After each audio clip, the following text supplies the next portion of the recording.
All right, we're here to talk about what I call Mission Possible. Now, this is a recorded version of a live program that I was doing on the Genealogy TV YouTube channel, but I also thought this would be really a great condensed version for the NC Ancestry channel. So for those of you who are new here, my name is Connie Knox. I am a lifelong genealogist here to help you go further, faster, and factually with your family history research. This channel is kind of focused on North Carolina, but one of my things, my jam, is to teach skills. And part of what I'm talking about today is a lot of people feel sometimes like they're stuck and they can't get past a certain point in their family tree. And so that is what the focus of today is, because while it feels like mission impossible, sometimes it is mission possible if you follow these steps. And that is exactly what we're going to be talking about today. So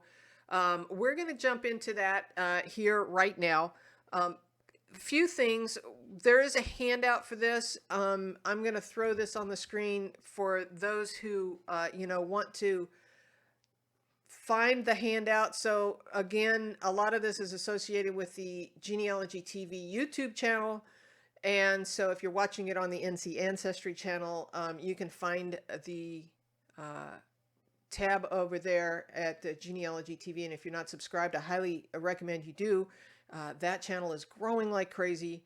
And so occasionally I'll throw a video on the North Carolina channel as well, because I do a ton of research in North Carolina, which reminds me, let me show you a little bit about the North Carolina channel. There is also a website called ncancestry.com, and I have a bunch of stuff here. So feel free to jump around. I'm slowly building out this section called NC Ancestry by county, and it's got a lot of the counties filled in. And one of the reasons why I started this web page is really kind of a selfish project, because between my late husband's family and my family, we had 50 of the 100 counties represented in our family. So I started creating this website, and as I find stuff, I would throw information in here about the different counties, and so it just keeps growing. The New Hanover County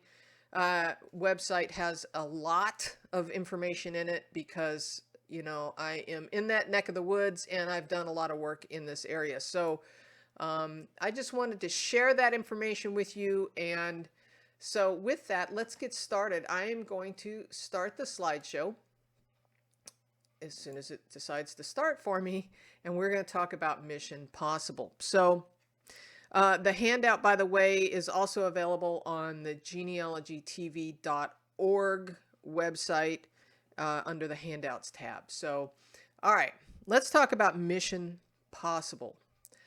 I like to think of things in a positive note. So let's get positive.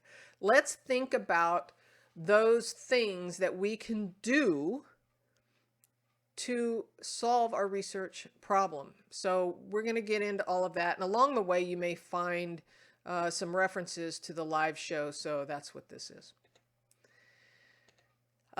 So if you are a member of the Genealogy TV channel membership, at the information access level, you can find the handout in the post there. Also, if you're on Patreon, that is at patreon.com/genealogytv. You can find the post with the handout there if you're at the Happy Dance level.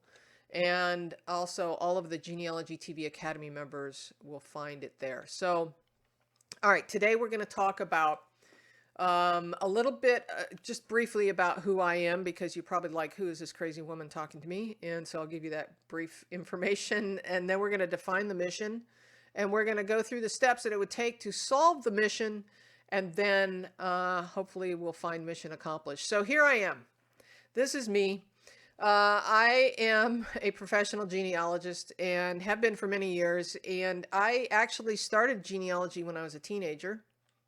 I actually think I probably got hooked when I was a little 7 or 8 years old. I was talking to my great-grandmother, who I probably only met a couple times, and we were going through old photographs from her when she was in Denmark.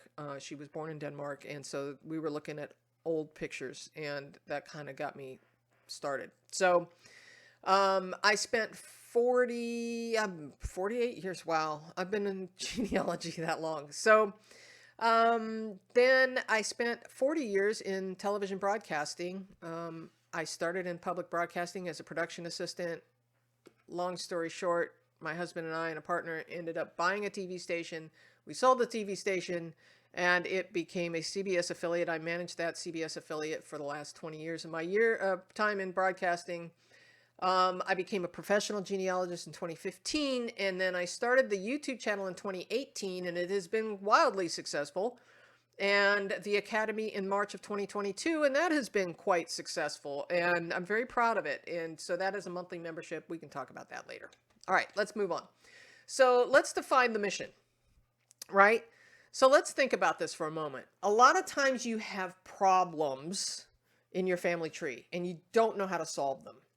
And so you kind of get stuck and you think, oh, I'm not finding anything online. Well, I'm telling you that it is mission possible.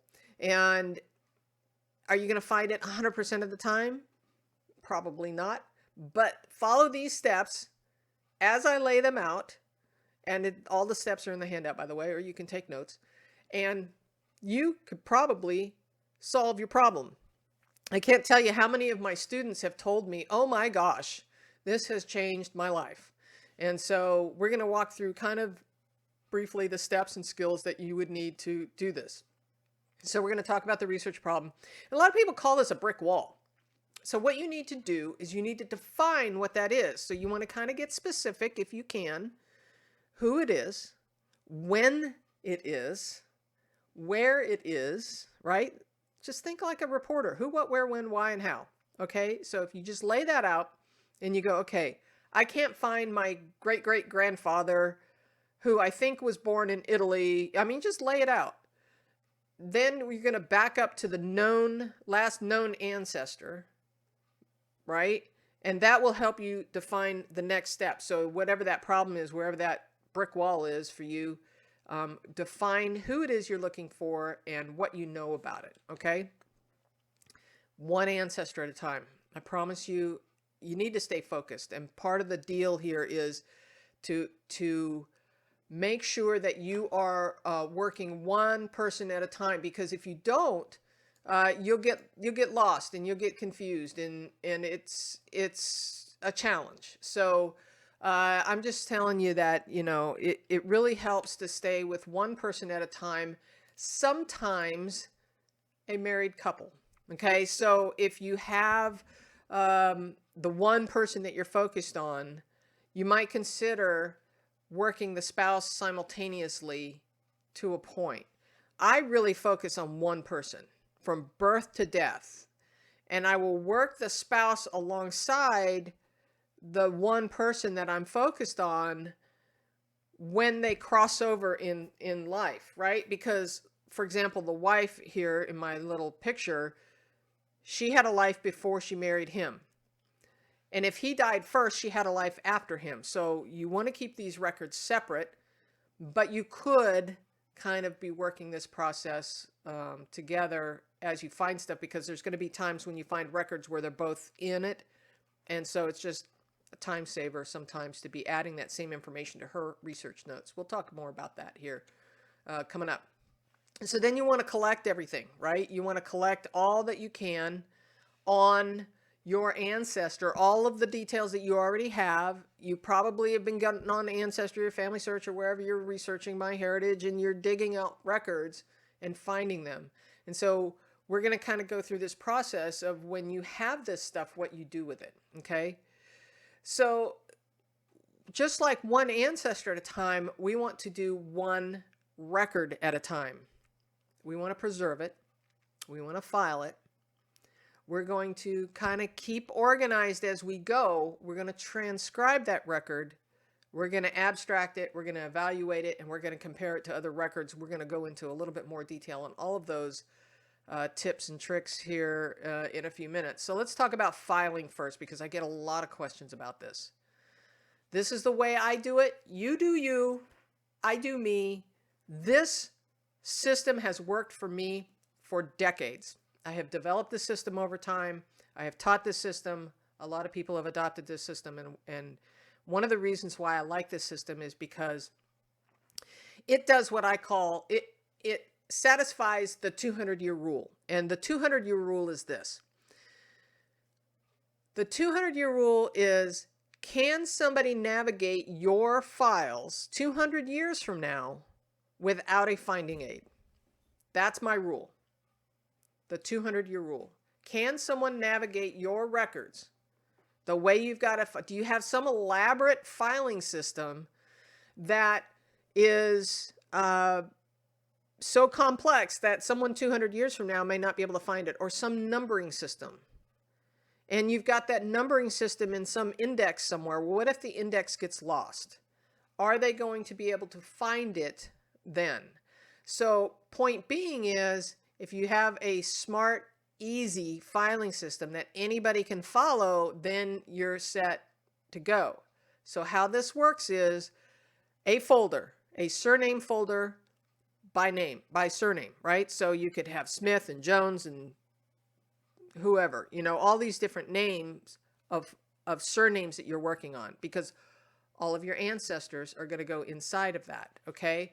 So then you have inside of that surname folder, you have ancestor folders, multiples, right? So if you have 10 people with the surname of Smith, then you have 10 individual folders inside the Smith and surname folder. Okay. So then what you do is you put all of those ancestors folders inside the surname folder. And if you have more than one person by the same name, maybe you have John Miller Smith Sr. and John Miller Smith Jr., then you could put a birth date on the end of that file folder name so that you can differentiate them when you are looking at them on your file explorer in your computer. And then all of the documents go inside that ancestors folder. So all of the documents for John Miller Smith go inside. So we start with Smith. I use all caps because it's an old school thing, but I like it. And it's always by maiden name, by the way. So you don't use a married name. If you know the maiden name, use the maiden name. And so if John Miller Smith married Jane Jones, then she's going to be filed in the Jones surname folder, not under the Smith folder. Just saying. So if you have a will, for example, you also want to put a date on the end of the file name. So it might look something like this. This Smith, John Miller, a will, right? 1932. So that you have, this really comes in handy, especially when you have newspapers. And you have a lot of different newspaper articles. I have one ancestor who's got like 50 different newspaper articles. And so you put the dates in there and it helps you organize your newspaper articles. And a lot of times I will put on a newspaper article, I will put the title of the newspaper and the title of the article. So, you know, it could be an obituary from the Daily News or something, you know, so you do what you want to do, but be consistent in whatever it is you do. So all of those documents then go into the ancestors folder. Okay. So it might look something like this. So you have here, we've got the Doe folder. Let me see if I can get this Epic Pen working. So we've got the Doe folder, and then we've got Ellen Doe and John James Doe and Mary and so on. All of these are individual ancestor folders going inside of the surname folder. Okay. So that is how that works. Now, all of again, those documents go into the ancestor folder as you find them. And this is always a work in progress. We're always working on this simultaneously. So the files, I get a lot of these questions too. What if I have a document that has two people in the same document, or maybe it's a will that have multiple people in it? I copy and paste it into both folders because space is cheap. It's easy. It takes me 2 seconds to do it. And that way, when I'm working up the wife's folder, I have everything that I know that pertains to her after. I usually do the wife after I've done the husband, because the husband is typically easier to find records for. And so with that, we move on to research notes. So a lot of people go, well, why can't I just put research notes in Ancestry or in, FamilySearch or whatever? There's not enough room. If you're doing research notes the way I do them, the way I think you should be doing them, you're putting detail in there that you're not going to be able to put in Ancestry. There's not enough characters available. And so what you do is you keep a separate document. I use Word, but you could use Google Docs or something else. And you keep them in chronological order. And so you kind of start with a date, and then you work, what it is, and then a detailed information. So here's an example of, it's like 8 pages. It's actually longer than that, because I've been working this ancestor for a very long time. And I know you can't really see that, and it really doesn't matter. The point being is that you have the dates and each kind of an abstract of information that you're finding.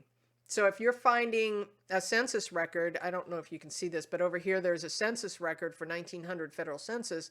And all I did was I grabbed the microphone and I dictated into my Word document exactly what I was reading. And when you read that out loud, you start paying attention to details you never saw before. And so that's my point. So let's talk briefly, just a quick little tip. We're going to take a break for a second and talk about keeping your desk clean.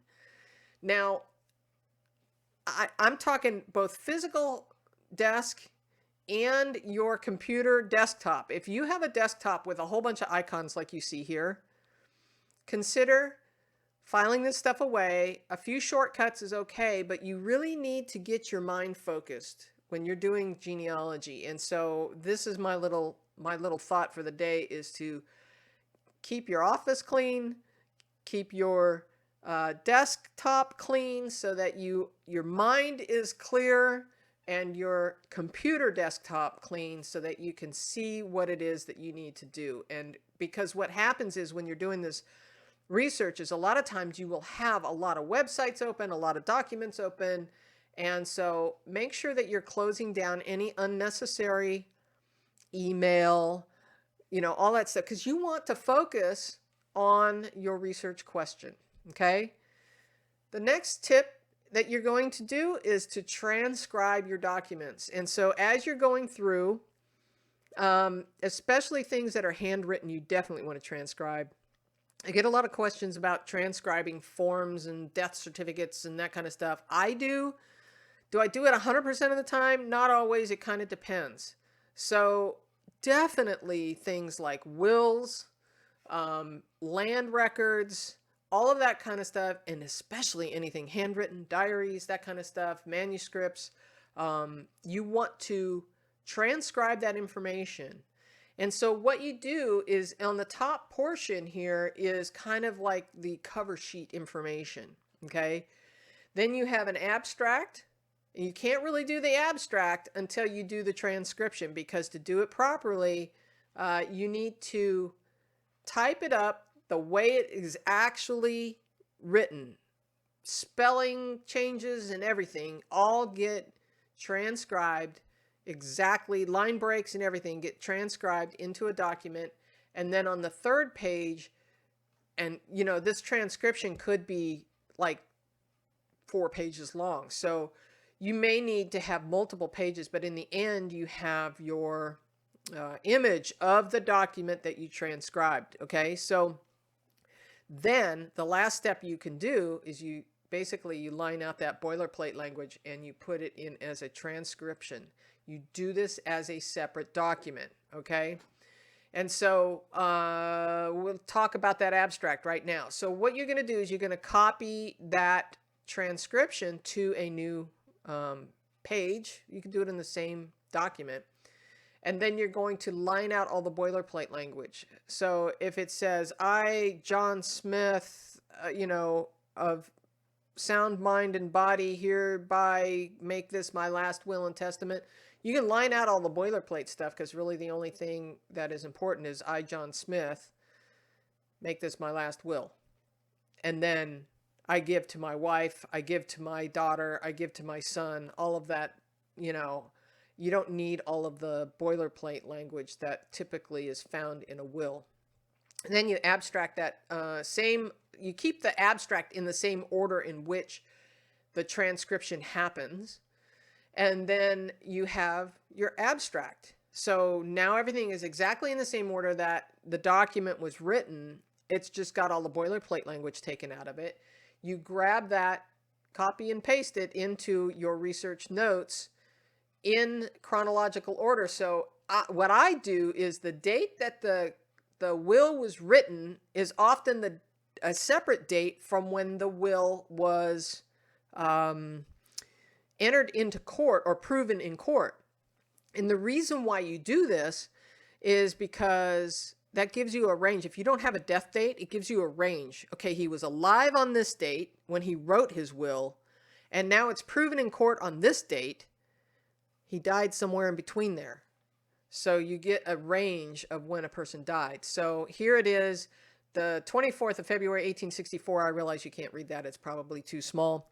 But basically what that is inserted the abstract portion of that will into my research notes. Okay. And then of course you want to put a source citation on the page, on both pages, actually. On any page that this appears, you would put a source citation. I personally use full source citations. For those of you who are into source citations, there's a first source citation and a second source citation, which is kind of an abbreviation of the first source citation. And personally, I use first source citations on all my research notes because my research notes are constantly growing, and I don't want to be referencing something else down the road that was 10 pages earlier or something. So I just use a full source citation. That way people can find it, right? The 200-year rule. Can someone find my stuff 200 years from now, right? So there you have it. Okay, so let's talk about evaluating records. Now you're at the point where you're taking each record individually and you're evaluating it. So when was it created? And a lot of times you got to think about this, especially with vital records. Those are copies. So be mindful of that. Where was it found? So did you find it on Ancestry? Did you find it in the North Carolina State Archives? Where did you find it? Did you find it in the Randolph County Courthouse? Who knows? What is it? And what is in it? Okay? And is it a copy? And so this is a skill to learn in itself, is to determine whether a record is a copy or an original. And if it's not an original, where is the original? That's part of your research. Was it in an index? So things like the Social Security Death Index or some database online that you find at Ancestry or whatever, if it's an index or a database, the original record is somewhere.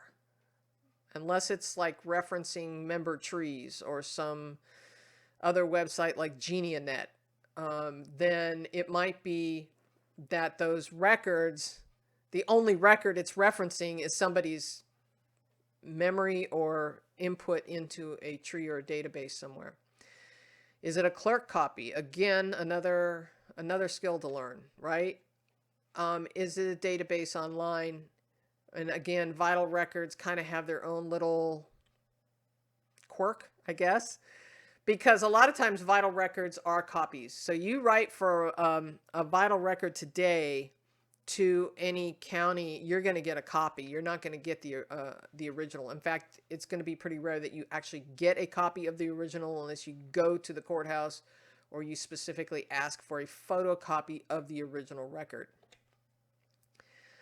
Okay, so at this point, you rinse and repeat for every document that you have for this person as it relates to the research question. So the mission here is to solve your problem.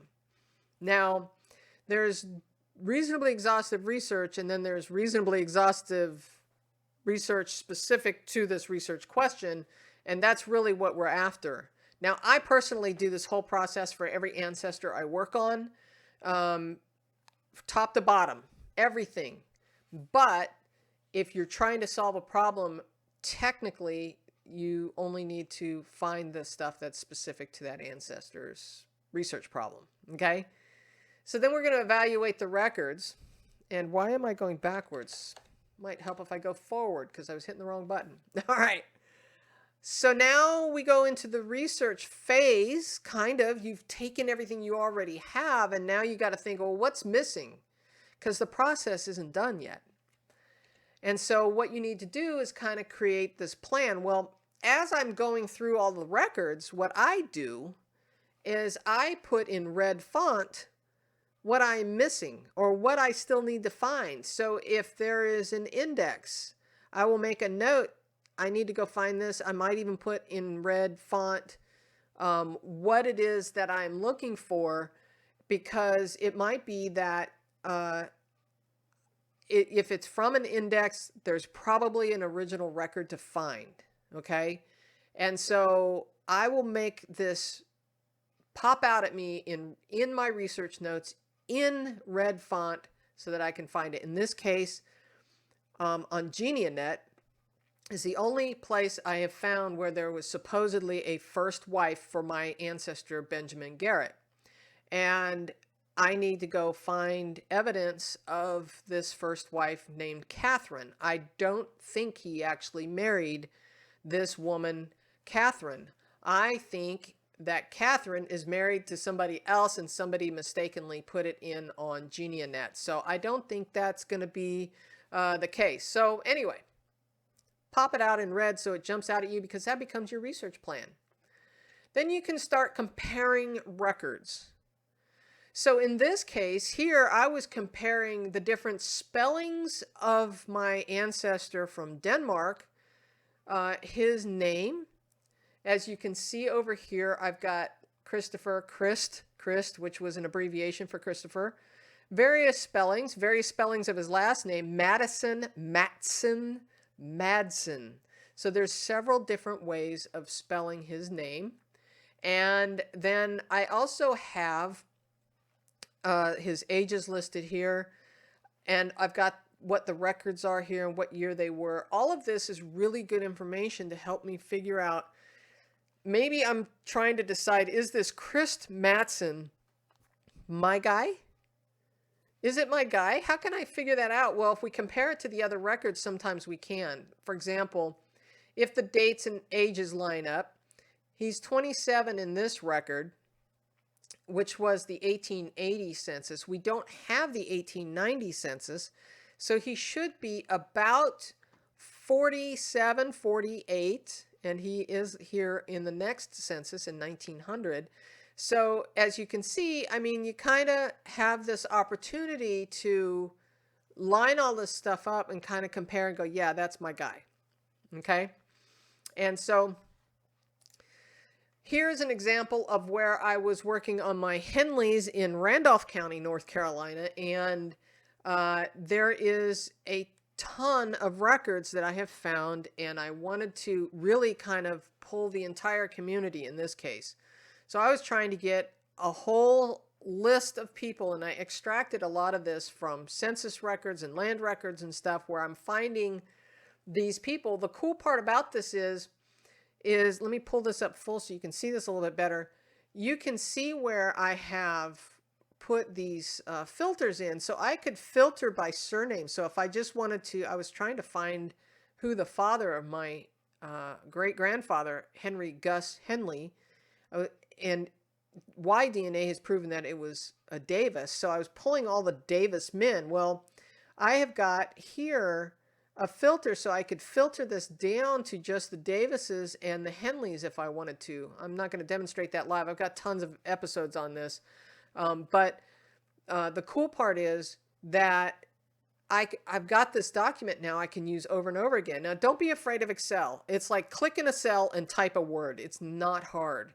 And if you don't have Excel, you could use Google Sheets to do something like this. Well, to take that one step further, I did a DNA study of all of the DNA cousins that are coming from this Davis line. And I was able to study this a little bit further. So let me just tell you the story real quick. So here's Henry Gus Henley, who was in Randolph County. And I didn't know who his father was. His mother, Rebecca Henley, apparently liked to have children, but she didn't care so much for the men folk, so the family lore says. And so she had a lot of children. I think she had 6 or 8 children. I forget how many. And one of which is my great-grandfather. And so I was trying to prove, using DNA and right place, right time, right? Using all of the records you saw in the previous slide, I was trying to figure out how on who the father is. Well, so then I did this DNA study where I took all of the men who, okay, let me back up. All of the DNA cousins you see in yellow boxes, okay, except for these two. All right. And these, I've hidden the names so you don't, for privacy reasons, but these kind of pale yellow boxes are all the brothers. So Y-DNA proved that it was coming from this line. This is autosomal DNA from Ancestry in various places. But to know that it was Davis's, when I had a male cousin take a Y-DNA test, it proved to me that the surname was Davis, because all of the DNA cousins on the Y-DNA had the surname of Davis. And so I'm like, okay, who are the Davises in the community? I did that. I narrowed it down to these people because of these cousins had these people in their trees. And so we have 6 men in the tan boxes who, one of these men is the father of my great-grandfather. But which one is it? So then I turned to autosomal DNA. And autosomal DNA gave me all the centimorgans that are close, right? So these are the 6 men, and then each row here is a generation. So for example, Joel Davis Jr. here had several children. This is not all of them, but this is the ones that have DNA, who have people who have tested. So we have 1 generation, 2 generations, 3 generations, and so on, right?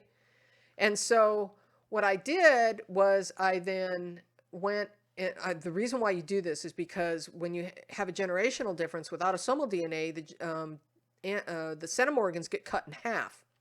And so by outlining each generation, you can kind of figure out exactly what is expected. Well, these pink boxes are what I call the hot zone. There's more centimorgans with these 3-4 people, this one included, than any other set of descendants from these men. And so what that did was that proved to me that likely Joel Davis Jr. is the father of my Henry Gus Henley, who I put in here. Okay. And we've got some really strong centimorgans. These are actually half relations. These pink and this one here. These are half relations to me. So these centimorgans would be stronger even. So I'm pretty confident that this is right. Are there other possibilities? Yeah. One of these other men could have had more male children that, have a stronger relationship, but I haven't found them so far. So I'm pretty confident that Joel Davis Jr. is the father. However, the only problem with this is he had moved out of state by then, but all his family was still in North Carolina. So he either came back to North Carolina to conceive my great-grandfather, or he, I don't know, or I'm wrong, but I don't think I'm wrong. Okay, so I'm just saying that so far it's worked out. So long story short is you want to figure out some way to compare the documents that you have, outline them so you can really get a visual on, are things lining up the way they should? If something stands out that doesn't look right, then you can either take a look at it and say, oh, I have the wrong record, this is not my guy, and eliminate it, or whatever. But you can kind of get a sense of what it is. You can come to a conclusion and justify your conclusion and put it in your ancestors' research notes, okay? But that's just one piece of the puzzle, right? So we want to not give up. We still have a mission ahead of us. We're still trying to resolve our problems, so we keep going. And one of the things that I want to point out is, while you are working on that one ancestor at a time, sometimes you have to reach out to others. So in this case, his wife. So then I go and do a whole workup on his wife. But you really kind of want to, if you're really stuck and you're still not answering your research question, you might need to go to other people who touched his life. So it could be that these are friends, associates, and neighbors. You've heard that old acronym, the fan club, friends, associates, and neighbors.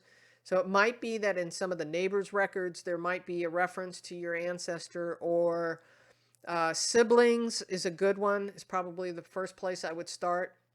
So you want to keep going. You want to rinse and repeat the same process. You do the document cover sheet, you evaluate each record, you transcribe each record, you abstract it, and you add it to your research notes for every person that is in that circle of influence for your ancestor, right?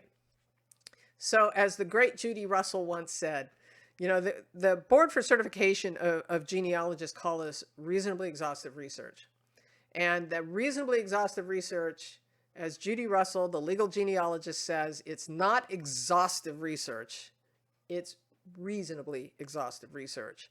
So again, remember that this is trying to answer the research question. You're doing this reasonably exhaustive research to answer the question. So personally, I do this whole top to bottom workup for every ancestor without problems, without a research question necessarily, other than it's time to do this guy. This is what I do. But I am very thorough and I'm very detail oriented in how I do my research. So I do this without necessarily having a problem to deal with. But I promise you, if you do this, you're probably going to find the answer. So then you come to a conclusion, right?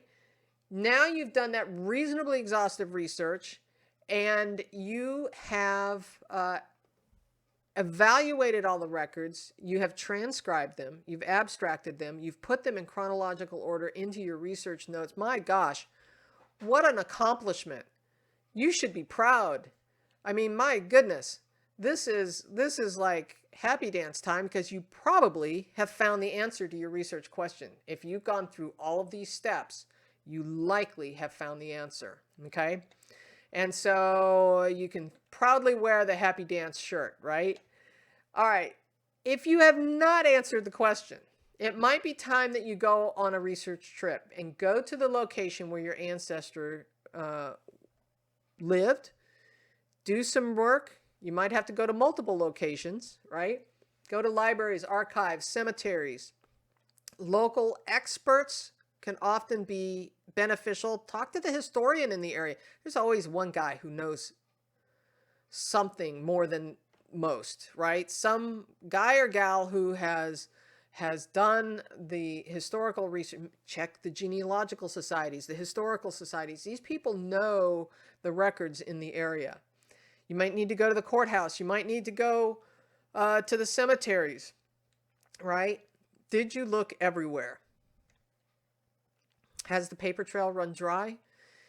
Sometimes that happens, and sometimes there's not enough evidence to support your hypothesis, but most of the time I've been able to solve, unless you're starting to get back into the way hundreds and hundreds of years ago, but a lot of times you can find the answer, okay?